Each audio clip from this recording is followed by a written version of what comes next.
যারা এই মুহূর্তে উপস্থিত রয়েছেন আমার সঙ্গে কিশোর অগ্নিবাণ সন্ধ্যে 6টায় টিআরপি নিরিখে বাংলা টেলিভিশনের 1 নম্বর ডিবেট শোতে আমার সঙ্গে এই মুহূর্তে রয়েছেন ওফেলিয়া সিনহা, বিজেপি মুখপাত্র মণিশঙ্কর। ওফেলিয়া সিনহা তার জন্যই সেটা কথাটা বলেছে। হ্যাঁ, তৃণমূলে গুন্ডা বাহিনী আছে এবং তাদের নেত্রী হচ্ছেন সবচেয়ে বড় গুন্ডা, এবং তার কথাবার্তা প্রথম থেকেই তিনি তো বলেইছিলেন গুন্ডা কন্ট্রোল করেন, তিনি গুন্ডা কন্ট্রোল করতে পারেন যিনি সবচেয়ে বড় গুন্ডা হবেন। উনার ওইসব নাড়ু টাড়ু বুঝি না, উনার দলের লোকজন বোমা শিল্পে পটু, উনি হয়তো বড় নাড়ুর কথা বলে থাকবেন। আর এত বাহিনী এসছে কেন? কারণ ওনার যে পরিমাণ গুন্ডা বাহিনী আছে আর তাদের যা অতীতের কাহিনী আছে, তাই ইলেকশন কমিশন বাধ্য হয়েছেন এই সেন্ট্রাল ফোর্স বা আমাদের এই সেনাবাহিনীকে আনার জন্য। উনি যেভাবে আগে ভোট লুট করেছেন, আমরা চোখে দেখেছি যে ভোট লুটের কারখানা আমাদের এই পশ্চিমবঙ্গ, যা কেউ দেখে না। একেবারে ভোটের পরে পোস্ট পোল ভায়োলেন্সে ভরে যায়, আমাদের 400-র বেশি কর্মীর প্রাণ গেছে, তারপরেও আসবে না, সেনাবাহিনী থাকবে না, প্রথম থেকে শাসানো হচ্ছে। নির্মল দত্ত আজকে শ্রীগড়ে গিয়েছিল, আবার ডায়ালিসিসের নামে বেরিয়ে এসছেন, তিনি শাসাচ্ছেন, লোককে ভয় দেখাচ্ছেন, বলছে আপনারা যেখানে ভোট দেবেন সেটা আমরা জানতে পেরে যাবো, কারণ আধারের সঙ্গে ভোটারের লিঙ্ক আছে।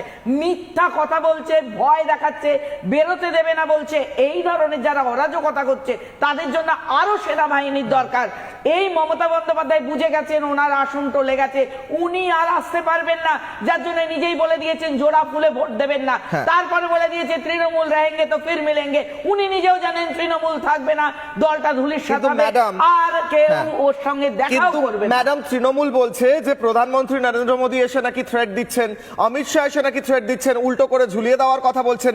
এই থ্রেট গুলো দেওয়ার মমতা বন্দ্যোপাধ্যায়ের কথাতে যদি আপত্তি তুলতে হয়, তাহলে আপনারা প্রধানমন্ত্রী অথবা অমিত শাহ কেন বলছেন এই কথা? অপরাধীদের শাস্তি দেওয়া হবে বলা হয়েছে, সাধারণ মানুষকে না।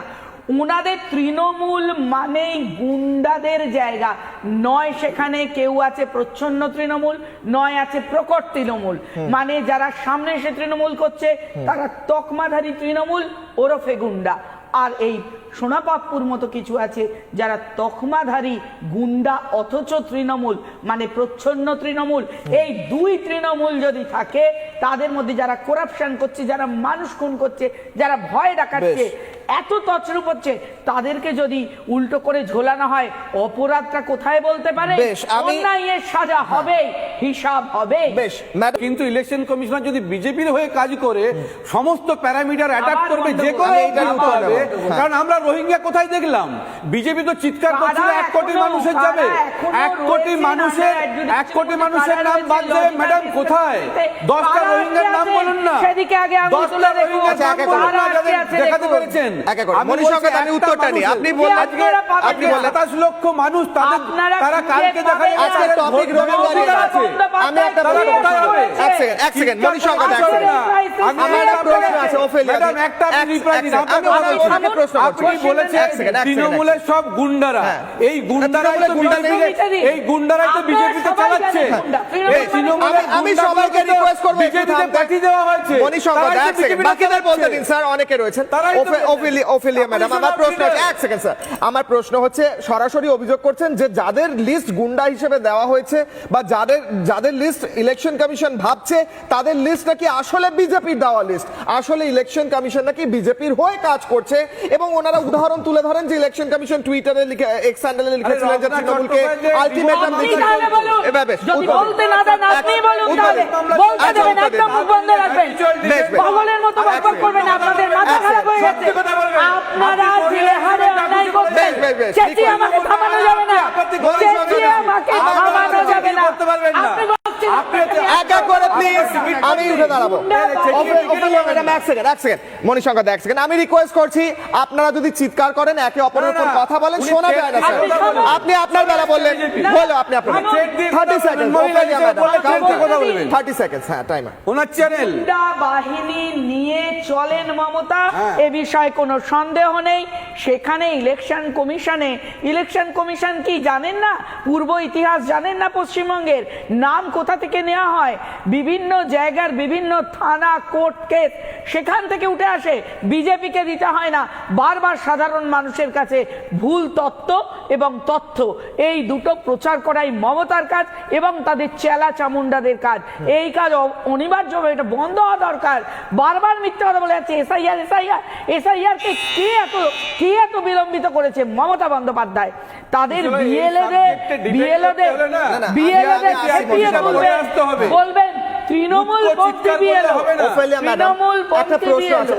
একটা প্রশ্ন আছে। বিজেপির তৃণমূলের অভিযোগ যে ইলেকশন কমিশন যে কাজগুলো করছে সেগুলো অ্যাকচুয়ালি বিজেপির পক্ষে যাচ্ছে। যেমন এক্সাম্পল দিচ্ছেন তারা যে এক্স হ্যান্ডেলে ইলেকশন কমিশন লিখছে তৃণমূলকে আলটিমেটাম দিচ্ছে, এবার রিগিং চলবে না। তারা বলছেন তৃণমূলের নাম করে কেন বলা হচ্ছে? সত্যি কি ইলেকশন কমিশন বিজেপির হয়ে কাজ করছে? প্রত্যেকের কাছে আছে, ছোট করে আছে তৃণমূল রিগিং করে, তৃণমূল একেবারে প্রমাণিত সত্য। এখানে তো কোনো আর দ্বিমত নেই, যারা রাজত্ব করছে তারাই করে এবং তাদেরকে এটা শুনতে হবে। সেখানে কারোর পক্ষপাতিত্ব করেননি। যেখানে গুন্ডারাজ আছে, যারা গুন্ডামি করে তাদের নাম তুলে ধরা হয়েছে। এখানে ইলেকশন কমিশনের ব্যাপার, আমি কারোর হয়ে কথা বলছি না, আমি বিজেপির মুখপাত্র, বিজেপির হয়ে বলবো যে ইলেকশন কমিশনের কাজ ইলেকশন কমিশন করছে, তার সঙ্গে যেন কোনোভাবে বিজেপিকে জড়িয়ে দেওয়া না হয়। বারবার আমি এই কথা বলবো, বারবার ভুল পথে মানুষকে পরিচালিত যেন করা না হয়। মমতা বন্দ্যোপাধ্যায় চলে গেছেন, চলে যাচ্ছেন, আর 26-এ তার দেখা পাওয়া যাবে না, কারণ তার সবাই ভিড় হচ্ছে না। ব্রিগেডে তিনি এইবারে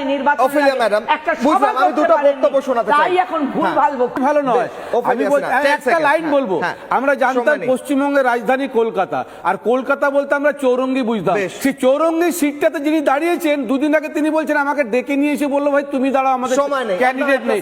তার যখন চৌরঙ্গিতে ক্যান্ডিডেট নেই তাহলে আর কলকাতায় আর পশ্চিমবঙ্গে কি হবে? একেবারেই এই গুন্ডারাজের অবসান ঘটবে 2026-এর 4 মে। পশ্চিমবঙ্গে সুশাসন, আইনের শাসন অবশ্যই আসবে, তা বিজেপির হাত ধরে। তৃণমূলকে অ্যাসিড টেস্ট করেছে পশ্চিমবঙ্গবাসী 3 বার, আর নয়। ক্যান্সারের 4th স্টেজ মানুষ দেখবে না, পশ্চিমবঙ্গে 3rd স্টেজ দেখে নিয়েছে। আমার সময় সত্যি শেষ, অরিন্দম স্যার, আমার একদম সময় নেই, সত্যি সময় নেই। আমি ক্ষমা চেয়ে নিচ্ছি অরিন্দম স্যারের কাছে, আমার সত্যি সময় নেই, আমার এখানে শেষ করতে হচ্ছে, এখানেই শেষ করতে হচ্ছে। আমার নজর থাকবে যে কিভাবে এই ইলেকশনে কেন্দ্রীয় বাহিনী তো আসছেই, গোটা রাজ্যে ছেয়ে গিয়েছে, কিভাবে এই ইলেকশনে মমতা বন্দ্যোপাধ্যায় বারবার কেন্দ্রীয় বাহিনীকে যেভাবে আক্রমণ করছেন, ইলেকশনটা কেন্দ্রীয় বাহিনী ছাড়া হতো তো?